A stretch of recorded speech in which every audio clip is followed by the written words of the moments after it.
Bismillahirrahmanirrahim. Assalamualaikum warahmatullahi wabarakatuh. Salam sejahtera, sehat selalu buat teman-teman mekanik semua dan subscriber dimanapun Anda berada. Dalam kesempatan ini sehat selalu dan mendapatkan rezeki yang banyak dan barokah, amin. Dalam kesempatan ini saya akan membagikan pengalaman atau pengetahuan saya Pak Tino channel Anugerah Motor tentang throttle body, khususnya ini di Honda Beat GMFI, dan sensor-sensor apa saja yang terdapat di throttle body, juga fungsi dan cara-cara kerjanya seperti apa. Oke teman-teman sekalian, sebelum lanjut jangan lupa like, komen, dan subscribe-nya. Semoga channel atau video-video kami terus berkembang dan semangat untuk membuat video-video selanjutnya. Ketuk tombol lonceng informasi dari video-video saya selanjutnya. Oke bro, lanjut ke topik utama. Terlebih dahulu kita harus mengerti apakah sistem injeksi yang dimaksud. Sistem injeksi adalah dari kelanjutan dari sistem penyemprotan bahan bakar secara manual diubah sekarang menjadi secara elektrik yang dikontrol oleh sebuah sistem, yaitu ECU atau ECM. Ini bro, ini semua ini disebut throttle body, dan ini sensornya, sensor injeksi, injektornya ini bro. Ini sensor IACV nya, ini sensor TP nya.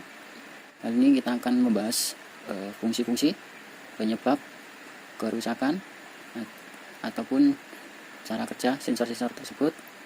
Yang pertama injektor itu. Ini fungsinya untuk menyemprotkan bahan bakar dalam ruang bakar yang dikontrol oleh yang diperintahkan, yang sesuai dengan putaran mesin. Cara kerjanya ini apabila ini terdapat aliran arus listrik, gambarkan saja nanti seperti ini. Injektor dia akan bekerja ini bro, ada katup, ini ada min plusnya, ada plusnya, ini ada tanjanya bro, ada plusnya tapi kecil sekali tidak kelihatan, makanya ini kita kasih tanda yang kita kasih tulisan tanda ini plus, ini min. Untuk mengukurnya apakah ini masih bekerja secara normal atau tidak, biasanya kita yang paling mudah adalah menggunakan aki. Ini dikasih arus, ibaratnya ini bro, ini kasih kita plus, ini negatif. Ini arus yang standby, arus standby dari kontak. Ini arus dari ECU masuk sini, dari ECU. Apabila kita akan mengetes pakai aki, maka kita ini harus pakai, kalau pakai aki ya tes gini aja bro, ini kan aki. Ini plusnya, ini min, nah, plusnya di sini, minnya di sini, ini langsung. Berarti ini tes lagi. Nah, apabila ini tapi jangan lama bro, kalau mengetes ini lubangnya. Ini biasanya kita menggunakan karbu cleaner bro, ini semprotkan karbu cleaner di lubangnya ini, kita tempelkan, kita copkan arusnya ini. Apabila ini nyembur, maka ini kemungkinan besar injektor ininya masih berfungsi bro, dan kerusakan biasanya ini pada motor gas rendah ini akan berbet. Oke bro, semoga dipahami sampai di sini masalah tentang injektor ya bro. Ini mil apabila bermasalah, ini lampu mil akan berkedip kalau injektor ini 12 kedipan yang terdapat di lampu speedometer, ini akan berkedip sebanyak 12 kali. Cara menghitungnya ini bro, ini 12 kedipan ya. Ini cara menghitungnya biasanya kedipan panjang sama kedipan pendek. Kedipan panjang ini akan dihitung 10, dan kedipan pendek dihitung 1. Apabila speedometer yang akan berkedip, contohnya ini kedipan panjang, kedipan pendek, ini 1 ini akan bernilai 10 bro, dan ini kedipan ini akan bernilai 1. Nah, 1 tambah 1 ini sama dengan 2. Ini dihitung 12 kedipan. Oke, injektor ini akan bekerja secara berhubungan ke semprotkan oleh pompa bahan bakar.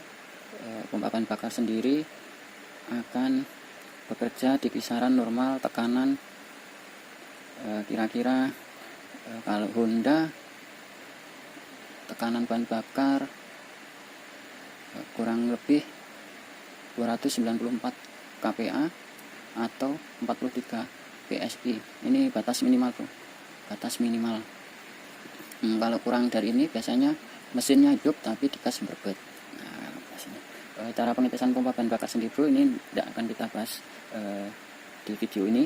Video ini kita akan membahas di masalah sensor-sensor throttle body saja. Untuk pengukuran di pompa bahan bakarnya, insya Allah nanti akan kita buatkan video-video selanjutnya. Untuk pengukuran bahan bakarnya kita menggunakan fuel pressure gauge untuk mengetahui berapa besar tekanan tersebut.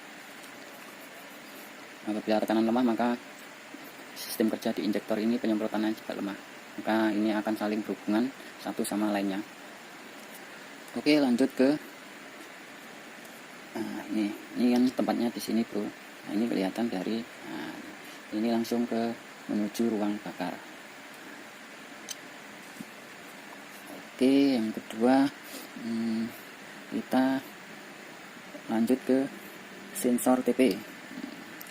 Sensor TP sendiri, TP adalah throttle position untuk mengatur sudut bukaan gas secara elektronik. Ini dalamnya ini ada platnya bro, dalamnya ini ada platnya.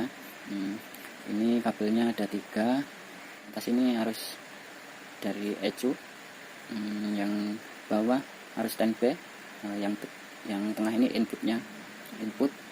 Ini sejenis dalamnya itu sejenis, kalau teman-teman sekalian tahu volume pada jenis radio, nah, seperti itu sejenis itu bro dalamnya, tapi ini sudah paten dalamnya. Nah, ini apabila dalamnya aus, maka ini kerjanya tidak akan maksimal, dan tanda-tanda yang paling umum adalah apabila sepeda motor itu digas pada putaran tinggi, dia gasnya akan turun sendiri atau ngedrop. Nah, tanda-tanda yang paling umum pada TP adalah demikian itu. Oke, lalu masalah apa saja yang terdapat di sensor TP? Selain ngedrop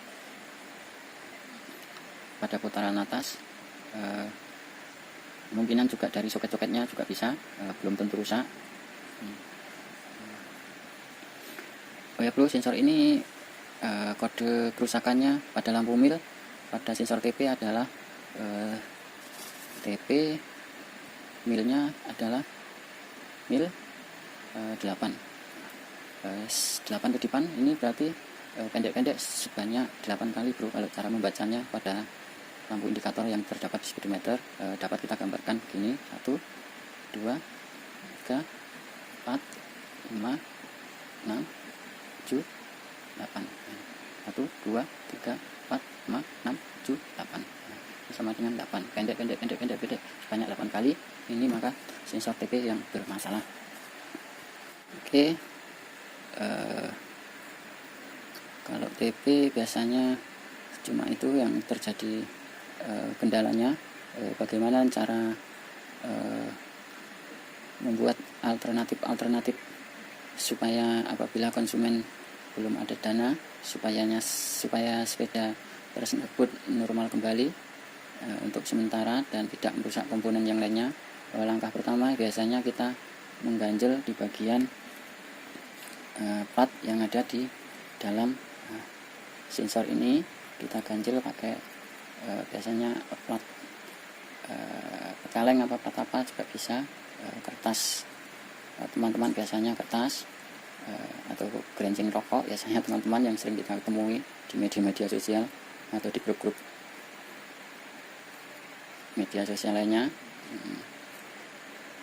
Ini setelah kita ganjel, kita lihat perubahannya. Biasanya ini kalau kita memakai HID yang punya Honda itu biasanya pada buka tutupnya itu antara 0 sampai 67 plus minus yang sering kita dapati di jenis motor Honda. Apabila kita baca pakai HID, biasanya kalau sudah mencapai angka ini, terus angkanya turun lagi, berarti ini tipenya bermasalah. Nah, kalau tidak punya alat, ya kita pakai feeling dan pengalaman saja. Biasanya kalau gas mentok itu akan ngedrop atau gasnya kecil-kecil sendiri, padahal gas masih kita buka secara penuh. Itu yang sering terjadi di masalah kendaraan pada umumnya yang sering kita alami di bengkel.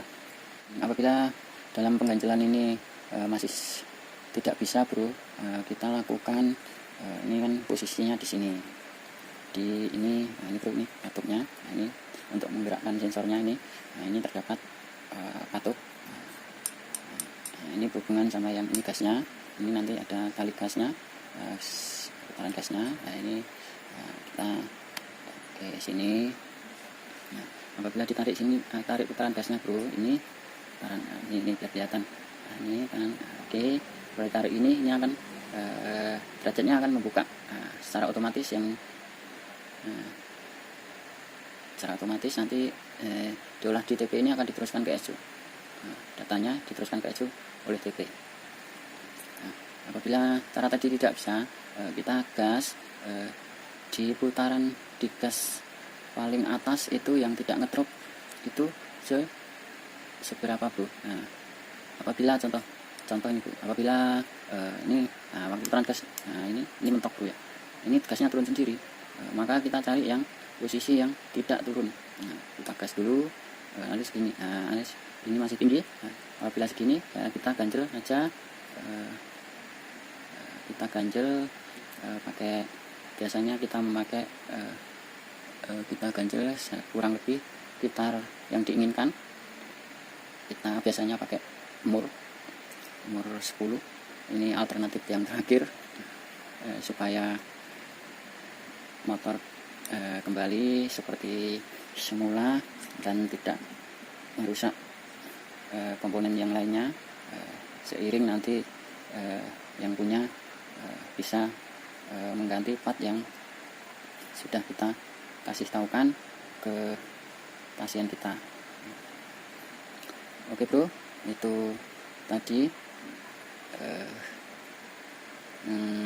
terjadi masalah-masalah yang berada di sensor TP. Sekarang kita akan lanjut ke sensor IACV. Apa itu IACV? IACV adalah intake air control valve. Ini ada komponennya, ada airnya. Nah, ini sejenis klep atau valve, disebut juga klep secara otomatis. Ini bekerja secara otomatis untuk mempertahankan putaran yang stasioner, untuk mengatur bukaan masuknya udara, volume udara, supaya putaran stasionernya lebih stabil. Ini terbung.